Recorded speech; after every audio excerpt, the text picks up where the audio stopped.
Chosen one, heaven has heard your financial prayers. God is preparing your provision. There is something happening behind the scenes that you cannot see, and if you dismiss this moment as just another message, you may walk away from the very answer you have been asking me to reveal. I know the silent conversations you have with me when no one else is listening. I have seen the tears you tried to hide. I have heard the prayers you whispered when your strength was almost gone. You have wondered why the doors remain closed, why your efforts seemed unnoticed, and why your faith has been tested for so long. Yet, what you called silence was never my absence. It was a place where I was preparing what only I could provide. Listen carefully. Do not skip this message, because what I am about to reveal now can change everything you think of. If you leave now, you may miss the answer you've been praying for. You have looked at your bank account and questioned your future. You have counted what you had left and wondered how it could ever become enough. You smiled in front of others while carrying burdens that no one could see. You asked yourself, "Lord, have you forgotten me? Did I do something wrong? Why does it seem like everyone else is moving forward while I remain here?" My child, I have not forgotten you. I never measure your future by what is currently in your hands. I measure it by what is already in mine. Remember what I said in my word through Philippians 4 verse 19. "And my God shall supply all your need according to his riches and glory by Christ Jesus." I did not promise to abandon you in your hour of need. I promised that my provision would come from my unlimited resources, not from the limitations of this world. Many people believe provision begins when money arrives. But I tell you the truth, provision begins when your heart learns to trust me before the miracle becomes visible. If your peace depends only on what you can see, then fear will always control your decisions. But when your confidence rests in me, even an empty season cannot steal your hope. Think about the widow who only had a little oil left. She believed her story was ending because she could only see lack. But I saw abundance hidden inside what appeared insignificant. As she obeyed, the oil kept flowing until every empty vessel was filled. What seemed too small became more than enough because I blessed what was surrendered into my hands. 2 Kings 4 verses 1 to 7. Could it be that you have been looking at your limitations while I have been looking at your obedience? Have you become so focused on what you have lost that you can no longer recognize what I have already placed within you? How many opportunities have you overlooked because they did not look like the miracle you imagined? These are not questions to condemn you. They are invitations to see with eyes of faith instead of fear. Sometimes you ask me to change your finances while refusing to let me change your thinking. Yet every lasting blessing begins with a transformed heart. When fear controls your choices, you become trapped by tomorrow. But when faith guides your steps, you discover that I have been leading you all along. I want you to understand something many people never learn. There is a difference between wealth and provision. Wealth can disappear overnight, but my provision never fails those who continue to trust me. I am not only interested in placing resources into your hands, I am preparing your heart so that when the blessing comes, it will not destroy you but become a testimony of my faithfulness. Consider Joseph. Before I placed him in the palace, I allowed him to pass through the pit and the prison. Those painful seasons were not punishment. They were preparation. If I had promoted him too early, he would not have been ready to carry the responsibility that awaited him. Every delay had a purpose greater than he could understand. Perhaps you've been asking why I have not answered as quickly as you expected. But have you considered that I am preparing you for something larger than the prayer you first prayed? There are blessings that require a stronger character than the one you have today. There are doors that can only be trusted to those who have learned humility, patience, and complete dependence upon me. That is why I care more about who you are becoming than how quickly you arrive. So do not mistake my preparation for rejection. Do not confuse my timing with abandonment. Even now, I am arranging what you cannot arrange. I am opening what no human hand can open.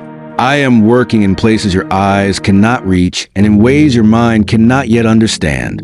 Do not allow disappointment to become the voice that speaks louder than my promises. There are moments when the weight of waiting convinces you that nothing is changing. Day after day looks the same. The bills still arrive. The responsibilities remain. The pressure continues to build. You wonder whether your prayers are rising any higher than the ceiling. But I ask you this, my child. When a seed is buried beneath the soil, does its silence mean it is dead? No. Hidden beneath the surface, life is already beginning. Roots are stretching where no eye can see. Strength is developing in secret before growth becomes visible. If someone judged that seed too early, they would believe nothing was happening. Yet the greatest work was taking place underground. So it is with many of my answers. You have mistaken hidden preparation for unanswered prayer. Remember what my word says in Isaiah 40, verse 31. But they that wait upon the Lord shall renew their strength. They shall mount up with wings as eagles. They shall run and not be weary, and they shall walk and not faint. Waiting with me is never wasted time. While you believe you are simply waiting, I am strengthening your faith, sharpening your wisdom, and protecting you from paths that would have brought greater sorrow than you could imagine. Think about the times you begged for something that never happened. At first, you thought I had ignored you. Months later, perhaps even years later, you look back and realize that what felt like rejection was actually protection. How many times have I closed the door because I love you too much to let you walk into a place that would have broken your peace? How many opportunities seemed perfect on the outside, yet would have stolen your joy if I had allowed them to remain? You see only the present moment. I see every tomorrow. That is why I tell you in Proverbs 3 verses 5 to 6, trust in the Lord with all thine heart, and lean not unto thine own understanding. In all thy ways acknowledge him, and he shall direct thy paths. Notice that I did not tell you to understand every step before trusting me. I asked you to trust me because I already understand every step. Many people become exhausted because they carry burdens I never asked them to carry. They try to solve every problem before coming to me. They lose sleep trying to control situations that have always been in my hands. My beloved, you were never created to carry tomorrow by yourself. When fear whispers that you will not have enough, remember who I am. I fed Elijah during a famine. I sent ravens with food when there seemed to be no possible source of provision. 1 Kings 17 verses 2 to 6.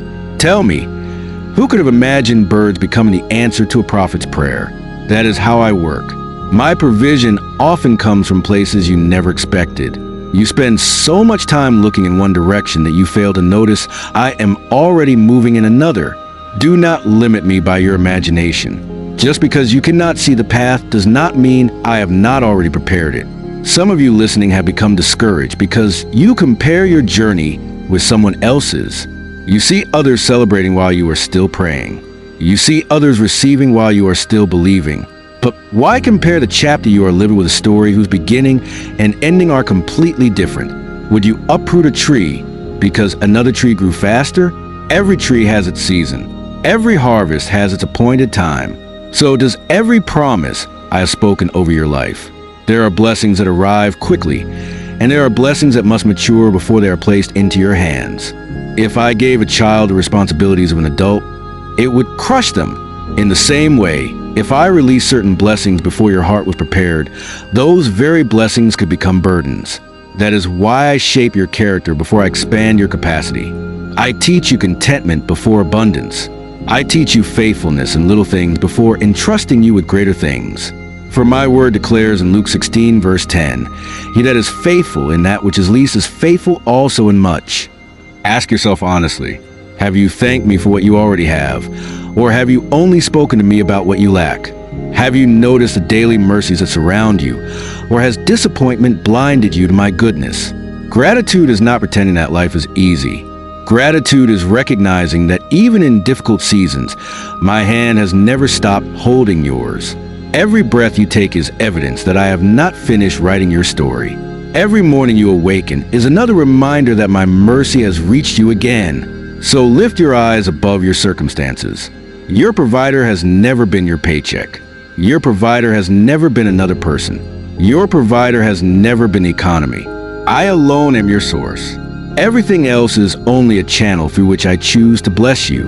When one channel closes, I am able to open another. When one opportunity disappears, I am already preparing another that you cannot yet see. Do not cling so tightly to what has ended that you miss what I am beginning. There is another truth I want you to understand, my beloved. Many people ask me to increase their income, yet they never ask me to increase their wisdom. but wisdom will preserve the blessing long after excitement has faded. My word declares in James 1 verse 5, "If any of you lack wisdom, let him ask of God, that giveth to all men liberally and upbraideth not, and it shall be given him." Notice that I did not say wisdom is reserved for a few. I said to ask, and I will give it generously. There are seasons when the miracle you are waiting for is not more money, but greater discernment. Have you ever wondered why two people can receive the same opportunity, yet one builds a lasting future while the other loses everything? The difference is often not the size of the blessing, but the wisdom with which it is handled. I do not desire to give you only enough for today. I desire to teach you principles that will sustain you for a lifetime. That is why I sometimes slow your journey. I am teaching you to recognize my voice before the noise of the world. There are voices telling you that your value is measured by what you own. There are voices convincing you that success means constant striving, endless comparison, and chasing what everyone else has. But I ask you, what does it profit a person to gain everything they desire if, in the process, they lose their peace? Peace is one of my greatest gifts. A heart at rest is richer than a heart filled with possessions, but consumed by anxiety. Remember my words in Matthew 6, verses 31 to 33. "Therefore take no thought, saying, what shall we eat? Or what shall we drink? Or wherewithal shall we be clothed? But seek ye first the kingdom of God and his righteousness, and all these things shall be added unto you." Do not misunderstand what I am saying. I am not telling you to stop working diligently. I am teaching you not to let worry become your master. Work with excellence. Plan with wisdom. Be faithful with what I have entrusted to you. But never believe that your effort alone is the source of your provision. It is my favor that opens doors no person can shut. It is my wisdom that directs your steps away from unseen dangers. It is my hand that breathes life into what would otherwise remain ordinary. Think about the little boy who brought me 5 loaves and 2 fish. John 6 verses 1 to 13. By every human calculation, it was not enough. There were thousands of hungry people. The numbers did not make sense. The resources appeared insignificant. Yet when that small offering was placed into my hands, it became more than enough for everyone, with baskets left over. Do you see the lesson? The miracle did not begin with abundance. It began with surrender. What have you been holding so tightly that you have forgotten to place it into my hands? Is it your career, your business, your dreams, your fears about tomorrow, your desire to control every outcome? When you surrender what you cannot multiply, you make room for me to demonstrate what only I can do. Some of you have been praying, "Lord, increase what I have." But today, I am asking you a different question. Will you trust me with what you already possess? Will you honor me when no one is applauding you? Will you remain faithful when your breakthrough has not yet arrived? These questions reveal the condition of the heart, and I look first at the heart. Do not become discouraged because your progress seems slow. The tallest trees grow deep roots before they reach toward the sky. In the same way, I am establishing you in truth so that when greater responsibility comes, you will not be shaken by success or broken by adversity. Remember what my servant David wrote in Psalm 37 verse 25. "I have been young and now am old, yet have I not seen the righteous forsaken, nor his seed begging bread." Hold on to that promise. There may be moments when your faith is tested. There may be nights when you do not understand what I am doing. There may be mornings when fear tries to convince you that nothing will ever change. But feelings are not the measure of my faithfulness. My promises remain true even when your emotions rise and fall. The same God who carried you through every trial behind you is the same God who is already waiting in every tomorrow before you. I have not brought you this far to abandon you now. The chapter you are living in is not the conclusion of your story. It is preparation for a testimony that will cause you to look back and say, "The Lord was working even when I could not see his hand." So do not let despair write the ending that I have not written. Keep walking with me. Keep listening for my voice. Keep obeying the truth I place before you. For every faithful step you take today is leading you toward the provision I have already prepared. There is something I want you to hear so deeply that it changes the way you see every trial from this day forward. You have asked me, "Lord, why has this season lasted so long?" You have wondered why the prayer you believe would be answered in weeks has stretched into months, perhaps even years. You have questioned whether your faith has become too weak or whether your mistakes have placed you beyond my help. My beloved, listen to me carefully. Your waiting is not evidence of my rejection. Your delay is not proof of my absence. Your struggle is not the end of your story. The enemy wants you to interpret every delay as defeat, because if he can convince you that I have abandoned you, he knows discouragement will begin to steal what fear never could. Discouragement is dangerous because it whispers lies that sound reasonable. It tells you nothing is changing. It says your prayers are no different from yesterday. It insists God is helping everyone except you. But I ask you this, who told you that I stopped working simply because you could not see me? Did the sun disappear simply because clouds covered the sky? Did the ocean stop moving because you stood too far away to hear the waves? Then why do you believe my hands have stopped moving simply?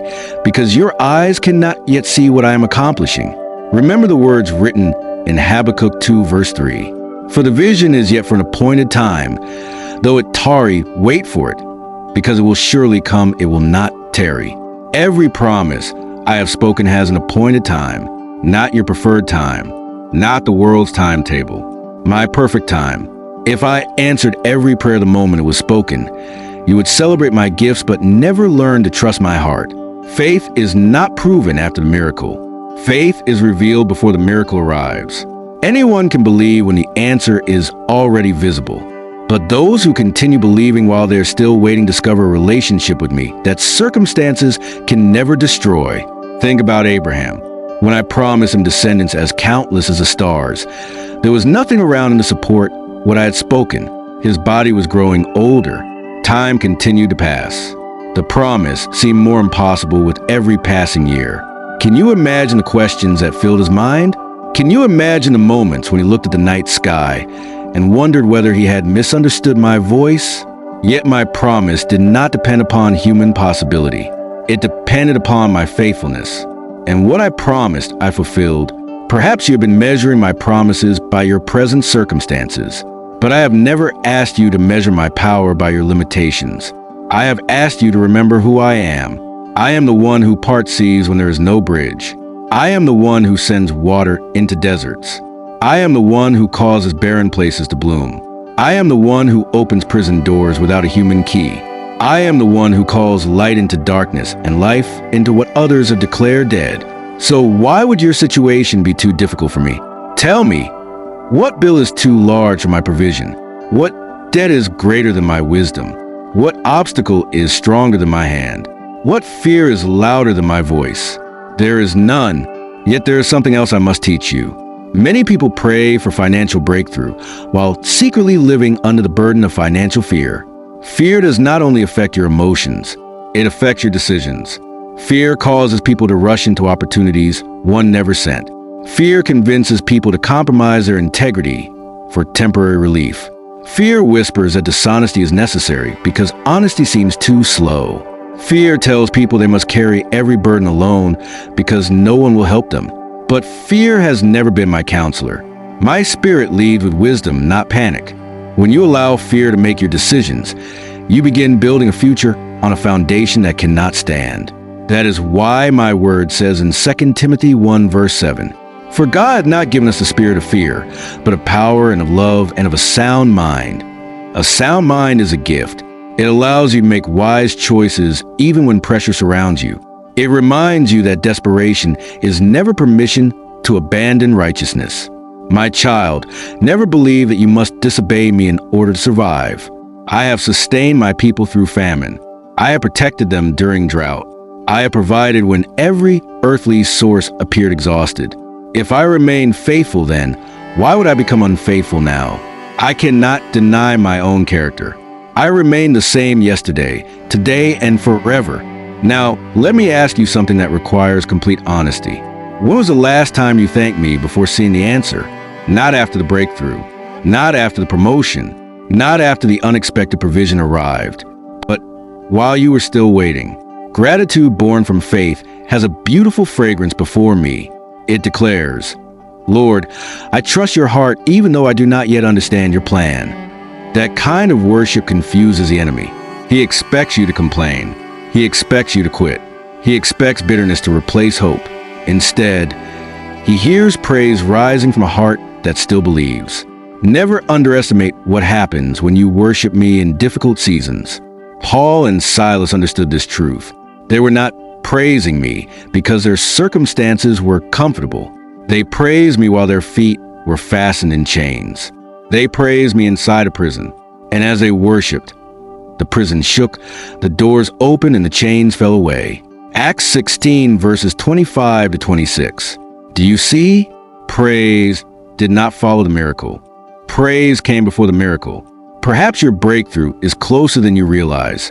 Perhaps the very thing you've called an ending is actually the doorway to a new beginning. Perhaps I have allowed this season to teach you lessons that prosperity alone could never teach. Because money can purchase comfort, but it cannot purchase wisdom. Money can buy a house, but it cannot build a peaceful home. Money can create opportunities, but it cannot produce contentment. Only my presence can satisfy the deepest hunger of your soul. Never forget that. If I gave you everything you requested, but you lost intimacy with me, would that truly be a blessing? No. The greatest treasure I offer is not merely provision for your hands. It is my presence in your heart. For when my presence fills your life, peace remains even in uncertainty. Hope survives even in hardship. Joy rises even through tears. Strength appears when your own strength has reached its end. That is why David declared in Psalm 23, verse 1, "The Lord is my shepherd, I shall not want." Notice he did not say, "My circumstances are my shepherd." He did not say, "My employer is my shepherd." He did not say, "My savings are my shepherd." He said, "The Lord is my shepherd." A shepherd never abandons a sheep entrusted to his care. He walks ahead of them. He protects them from dangers they cannot see. He searches for them when they wander. He carries them when they become too weak to continue. That is exactly how I care for you. Even when you cannot feel my hand, I am guiding your steps. Even when tears fill your eyes, I have not stopped watching over you. Even when your heart is heavy, my love remains constant. One day you will look back on this season. You will remember the sleepless nights. You will remember the anxious prayers.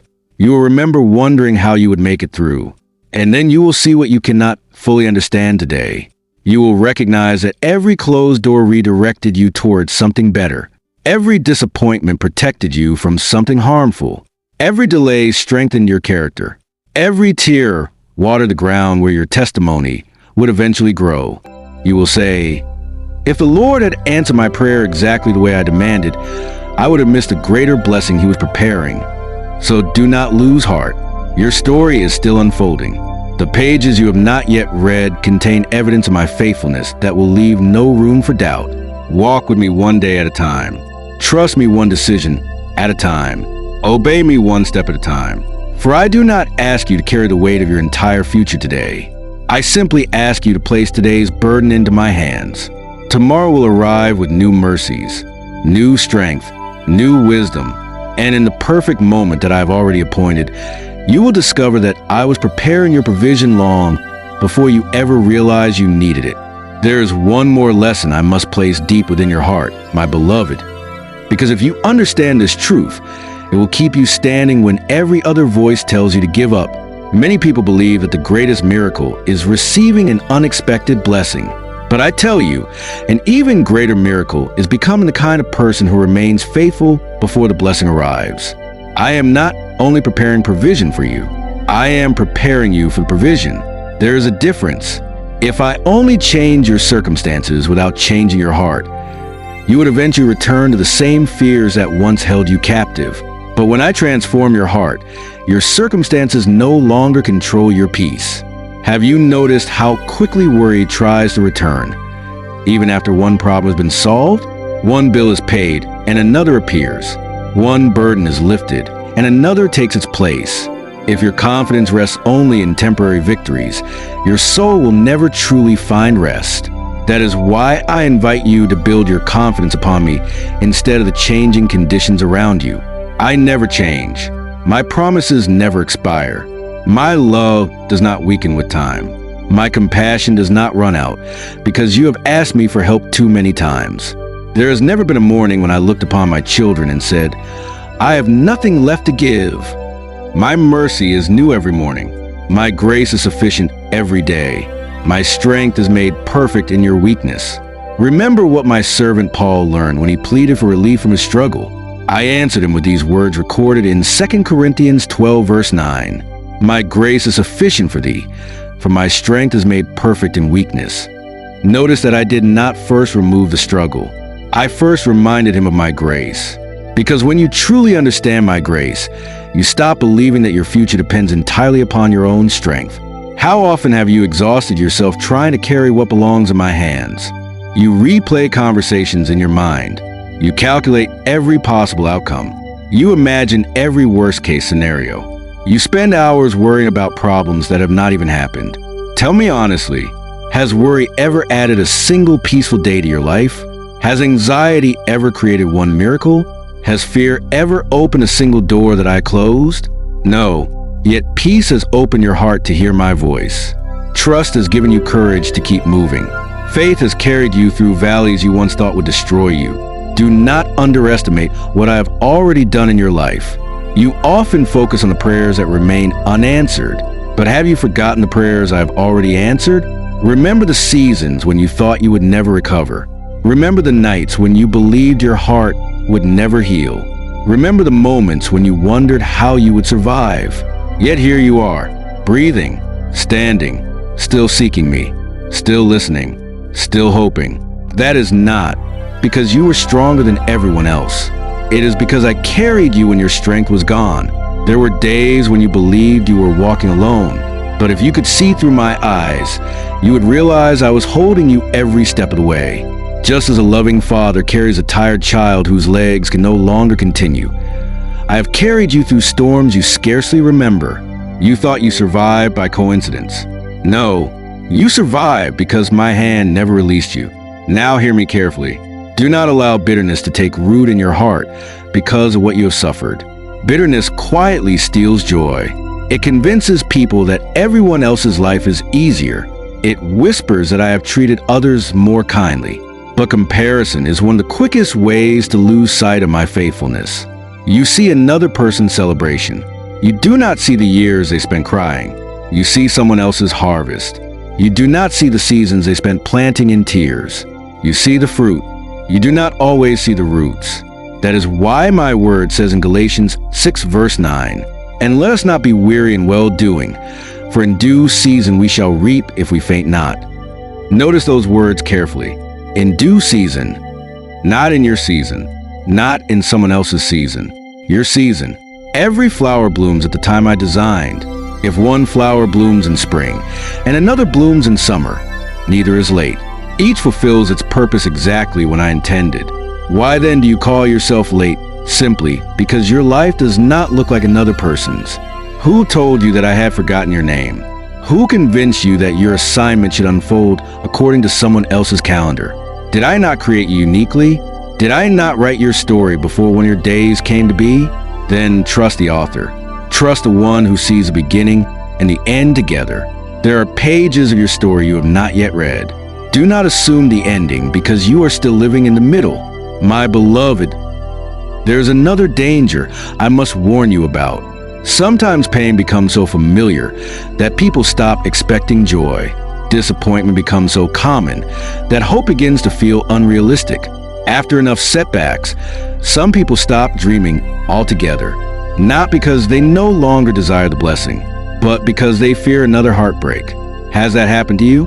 Have you quietly lowered your expectations because disappointment seemed easier than believing again?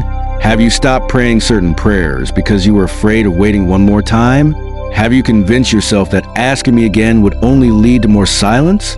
Listen to my voice.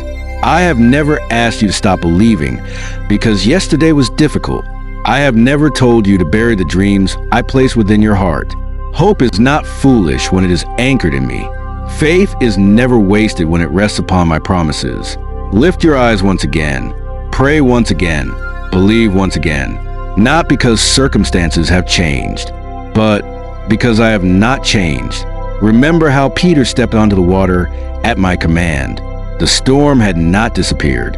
The wind was still blowing. The waves were still crashing. The circumstances remained frightening. Yet my word was greater than the storm. As long as Peter kept his eyes upon me, he walked where human strength could never walk. But when he focused on the wind, fear returned. How often have you done the same? You began with confidence. Then you looked at the numbers. You looked at the doctor's report. You looked at the unpaid bills. You looked at the closed doors. You looked at what others were saying. Slowly, your eyes drifted away from my promises and settled upon your problems. Come back to me. Fix your eyes upon me again. The storm has never been greater than the one who commands the sea. The mountain has never been higher than the one who created it. The darkness has never been stronger than the one who said, "Let there be light." And neither is your financial struggle greater than my ability to provide. Even now, while you're listening to these words, I am arranging conversations you know nothing about. I am preparing opportunities that have not yet entered your mind. I am moving hearts you have never met.